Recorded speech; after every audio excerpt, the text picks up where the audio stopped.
Hello friend, તમારું સ્વાગત છે આજે મારા રસોડામાં. તો આજે આપણે બનાવીશું પીંડાનું શાક, જે ખાવામાં એકદમ ટેસ્ટી લાગે છે. તો ચલો રેસીપી સ્ટાર્ટ કરીએ.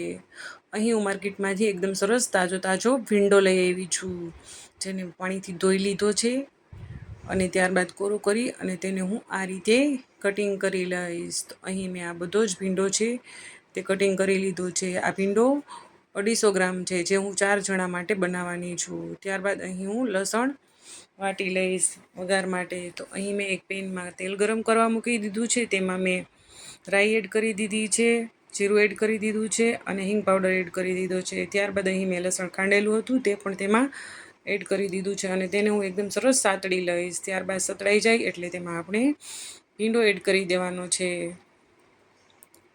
ભીંડો એડ કરી અને ભીંડાને આપણે એકદમ સરસ રીતે સાતળી લેવાનો છે. ભીંડામાં ચીકાશ હોય છે, એટલા માટે આપણે ભીંડામાં લીંબુ પણ એડ કરી શકીએ છીએ. તો આપણે તેને થોડીવાર ગેસની ફૂલ ફ્લેમ ઉપર શેકી લેશું, ચોળવી લેશું. ત્યારબાદ અહીં હું 1 ચમચી લાલ મરચું પાવડર એડ કરી દઈશ. ત્યારબાદ હળદર એડ કરી દઈશ 1 ચમચી અને 1 ચમચી જીરું પાવડર એડ કરી દઈશ અને સ્વાદ પ્રમાણે નમક એડ કરી દઈશું.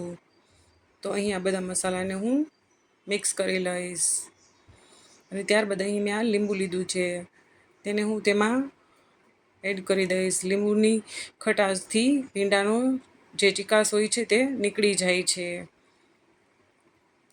આમાં આપણે 1 ટમેટું પણ એડ કરી દીધું છે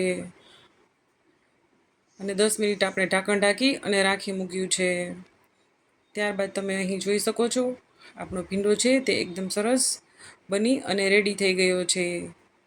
જોતાની સાથે જ ખાવાનું મન થઈ જાય એવું સરસ શાક બન્યું છે.